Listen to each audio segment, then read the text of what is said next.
I wanted to take a minute today at the beginning of the podcast and say thank you to our sponsor, Huber Engineered Woods. Huber has actually been a sponsor of the podcast since 2020 when we decided to start this little endeavor.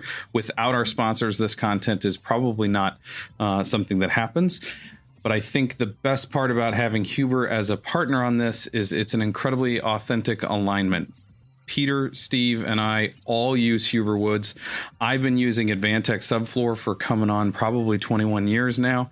I've been using Zip System and Zip System with the insulation on the back, the Zip R, since 2013.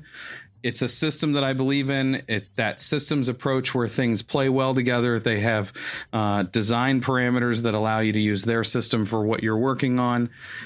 It works. Their tech support's there. Their knowledge is there. I've never had an issue with their product, and it's a great thing that they've decided to sponsor the podcast. So thank you, Huber Engineered Woods. Pete Yost here for the Unbuild It podcast, and I'm here with my fellow podcasters, Steve Bruton and Jake Basic. Oh, shoot. Late in the day, so I can't. I got those confused. Oh, that's okay. That's okay because we're going to talk about confused spaces in addition to confused names. He thought that up, reviewed it in his head, and then decided it was still going to be what he leaned into. So we're going to talk about garages. The fact that after all of that analysis, he's still did it. Let's roll right into this. Let's not start over. Actually, starting over is off the table. I got excited about starting that way. Okay, we often say you're trying to avoid confused spaces. Every space should either be completely inside the building or completely outside the building, although we'll talk about what that means. But to me, garages are inherently confused spaces. So should I elaborate, or do you want to jump in already? No, I want you with your frickin' carports. I want you to elaborate. So I want to understand how crazed you are. Let's start with, if one of the control layers is bulk water, is the garage inside the building or outside the building from the perspective of the bulk water control layer? You want to take this? Because he's leading us down a red herring. It's inside. Okay, that is true. But we drive things in and out of the garage that carry a lot of bulk water with them. So do we have to treat the space as if it's going to see bulk water? Indeed, we do. It's just not coming from shedding off the building. It's coming from another source. That, to me, is the first way that it's a confused space, is you would think, I don't have to control for bulk water. It's well, and I'm thinking specifically about a tuck under garage, a garage that's part of the house. Let's go to the next control layer, the air control layer. Is it inside or outside the house? Outside. I'm with Steve on this one. Totally agree with you. And then in terms of the thermal? Confused. Could be both, yeah. Well, that's why I'm saying this space is, in more than one way, often a very confused space.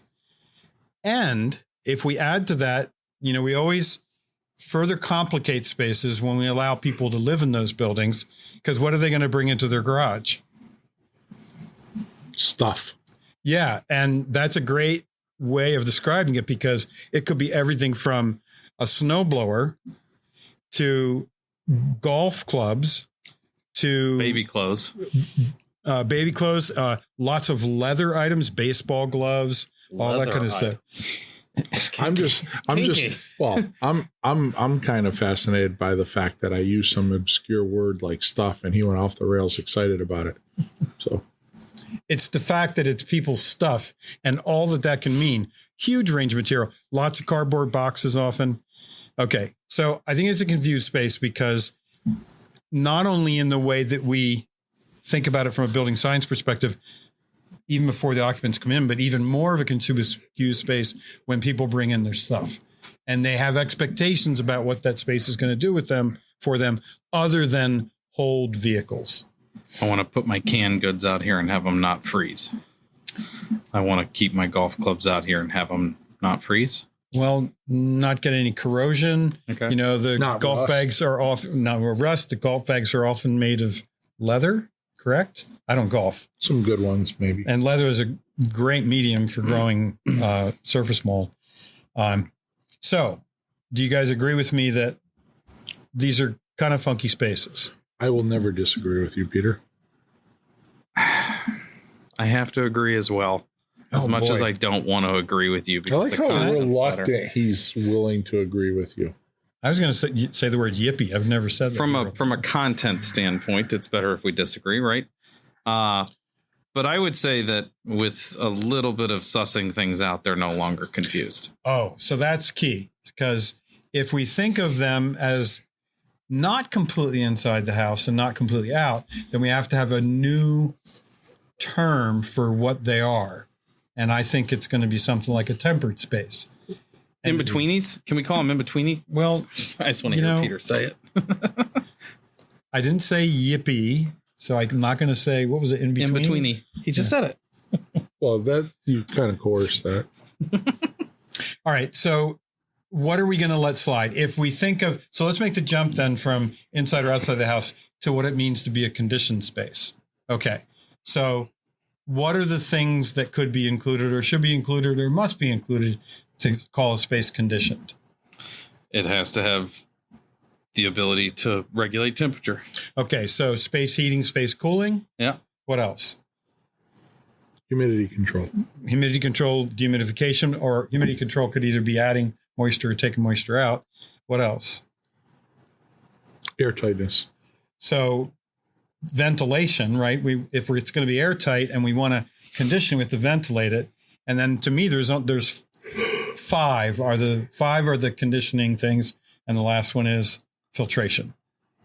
Okay, that's what we expect to happen inside the building, and then the question is, if you temper a space, what are we tempering, and of those five, which do we have to do based on how we've configured and built the space and how the people are going to use that space?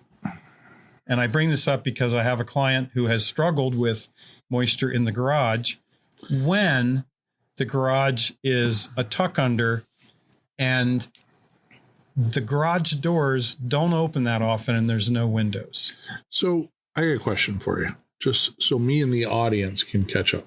Okay. Would you consider the use of the word tempering to just simply mean a lower level of conditioning? It could be, yes, I would say, but not just that. It would be a lower level of conditioning and picking out some elements, but not others. So for instance, could I have a tempered space that in a cold climate, there might be some space heating and moisture control, but probably none of the others. No cooling. No ventilation. And probably no filtration. Gotcha. That kind of seems like a yes. But I would say that those five things, it sort of depends on how the garage is going to be used. So it's the frequency of the garage use and what are you planning to keep in that space besides vehicles? And I'm really struggling with this because our first impulse was, because I hadn't broke it down into those five functions. Well, look, it's a stale space, right? Let's just put in 2 lunos and use the lunos to pull outside air in, because that'll shake up the space and they won't have moisture problems. And they didn't, related to the lunos, until this summer. And the problem with this summer was we had, weeks on end where the dew point never got below 65. And rather than reducing the moisture content of the garage, the lunos was significantly increasing the moisture content of the garage. So I'm struggling with this one particular client situation, but I think there's a much bigger issue I think we have to do a much better job of, if we have a tuck under garage, we have to be very clear about what it means to temper and for what stuff, and then connect that to whether we introduce all 5 or 3 of the 5, and then, as Steve said, to what level. So I'm going to define tempering as selectively choosing which ones we include and the intensity of their regimen. Okay. Okay. And I think one of my questions for you guys is, A, what do you think about this concoction? And B, have you had problems with garages that are confused spaces and create problems for your clients. And with that, I'm going to turn it over to you two. Go ahead, Jake. I will say that we kind of have a problem with the garage at my personal house. We have conditioned space above it and conditioned space on one side. That was probably the architect's fault. Absolutely the architect's fault. I can't believe I didn't even think to sue him yet. And you got conditioned space adjacent to the rear of the garage. Yeah, so there's like kind of 2.5 walls or 1.5 walls that are conditioned, and then the ceiling is conditioned. We air sealed the garage to the same level that we air sealed the house because 2.5 of those walls are adjoining. So we're trying to keep it separate from an air quality standpoint from the rest of the house. Mm-hmm. And then it's like, we kind of abide by this rule is like, okay, well, it doesn't really matter that there's 60 feet of wall on this house that is not requiring the same thing that other parts of the house are. Right. We're not going to say, oh, don't worry about doing that here. We'll do it over here. Yeah. We kind of just go, this is how we're doing it. Do it on the whole house, unless it's really going to cause a problem.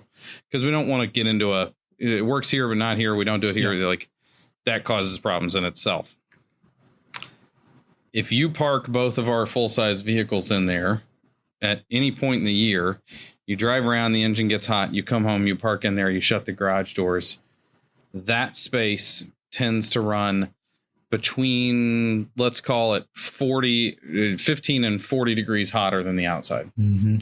And in the middle of summer, it can be absolutely stifling inside there. Yeah. Yeah.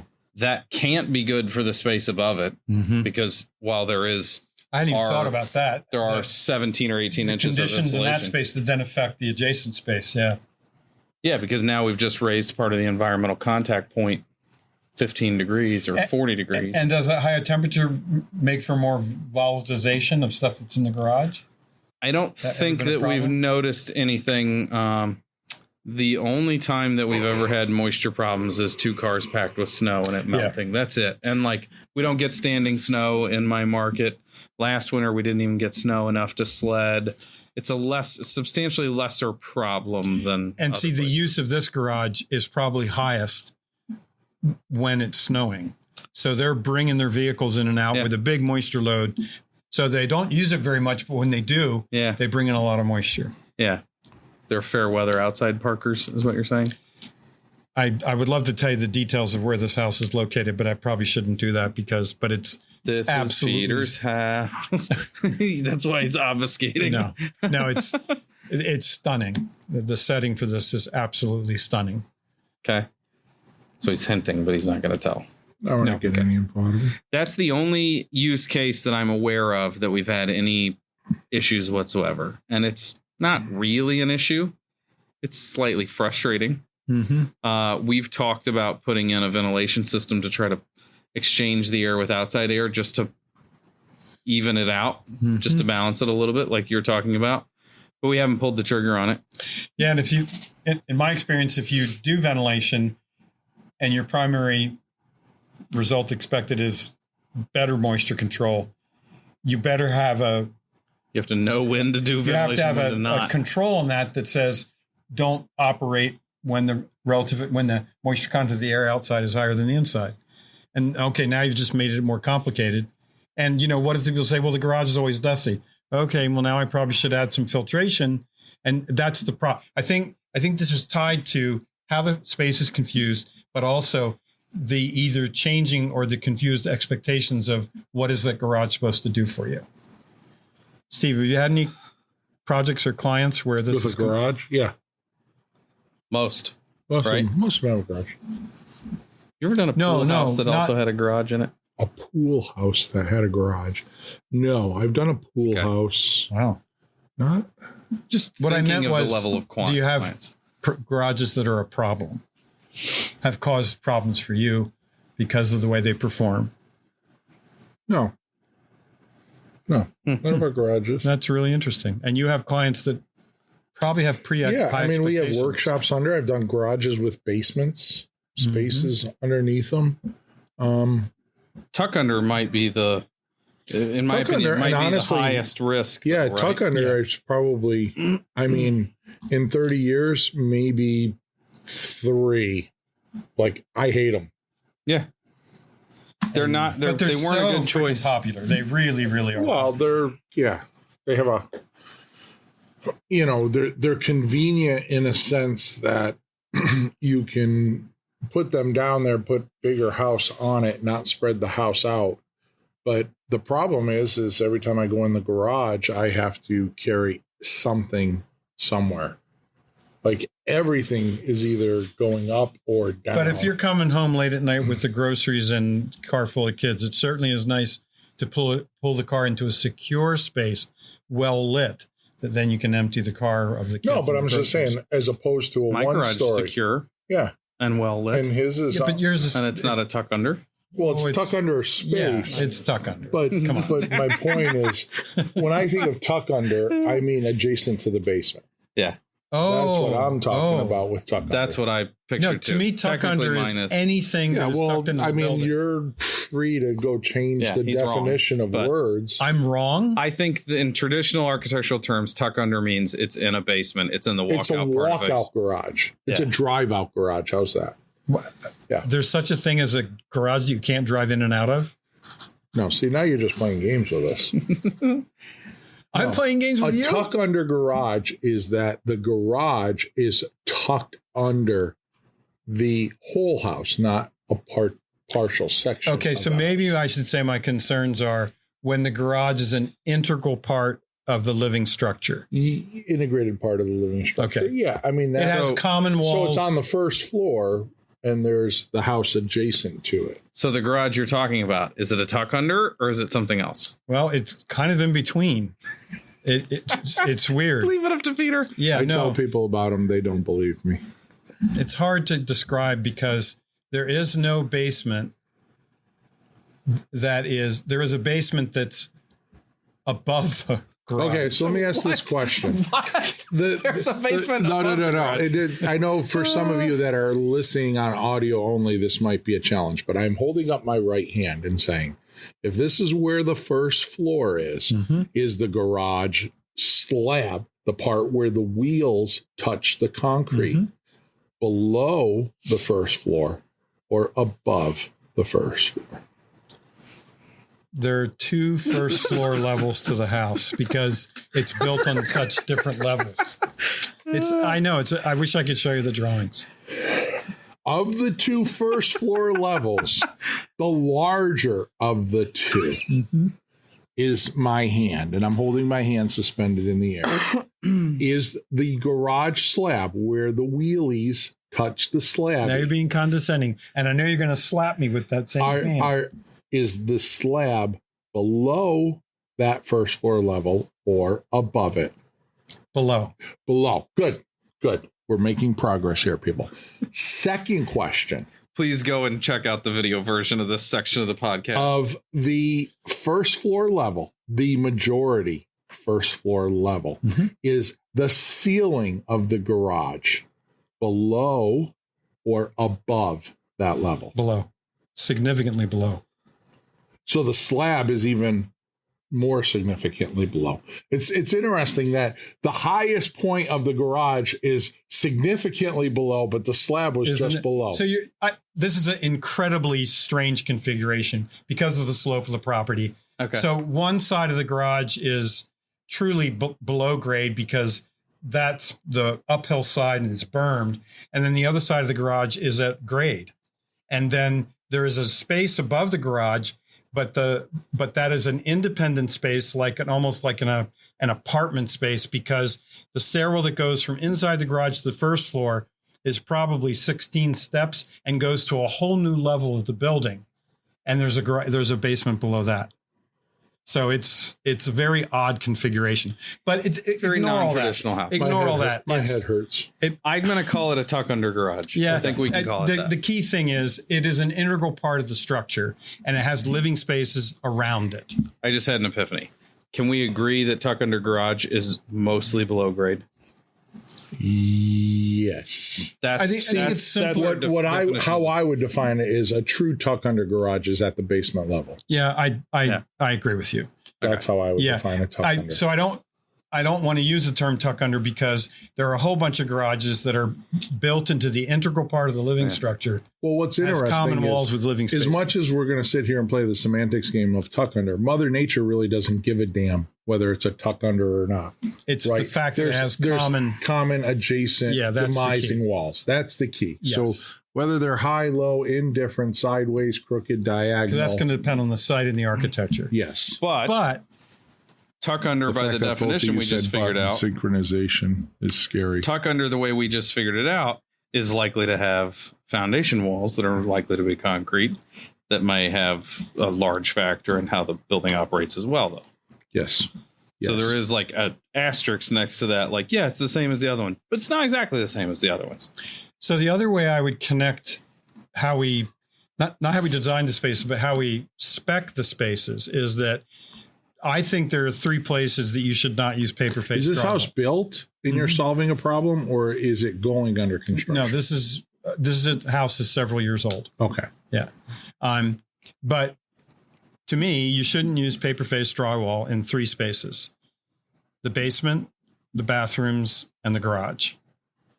Because non-paper faced interior sheathing, like fiber rock from USG or dense glass, the first one in particular, fiber rock, is really tough. So in addition to be moisture resistant and more mold resistant, it can take rough impacts and treatment in the garage. So, I haven't checked on it, but I want to say I've had conversations about that to drywallers and such, and they say, yeah, we can put it in. It is a literal pain to finish. So I've installed a lot of fiber rock, and it's personally, yeah. When I was doing a lot of remodeling, and even in my own house in Brattleboro, because I use fiber rock a lot in those spaces, but it's incredibly heavy. It's very difficult to cut. It's very difficult to fasten properly.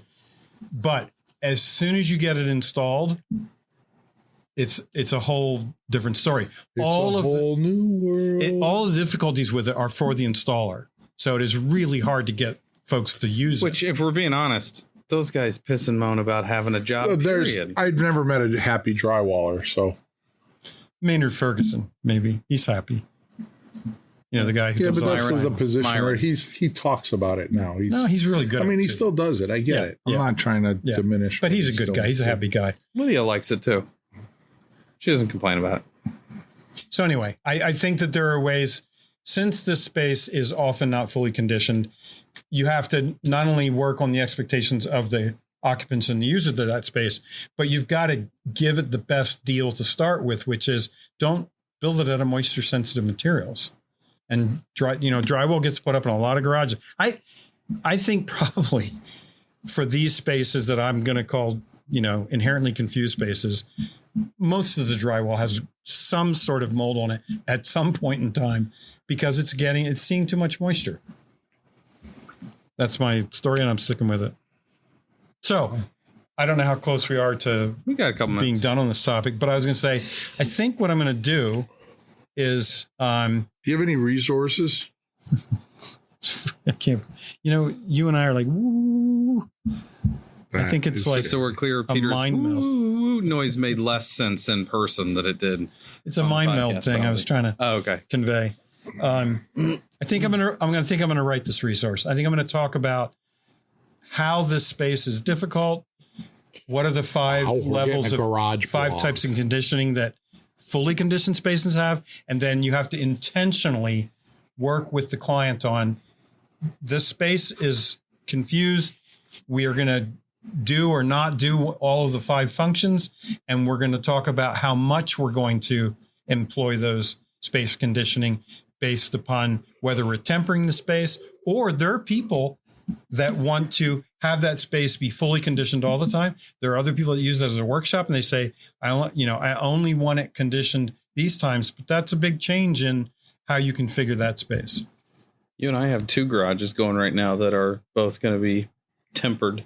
Yeah. or conditioned. Semi-conditioned. One of which even has the whatever. water heater in it, and a sink and a dog wash station. And I just now thought of that. I don't. It doesn't really apply to what we were just talking about. No, but you could have a doggy wash.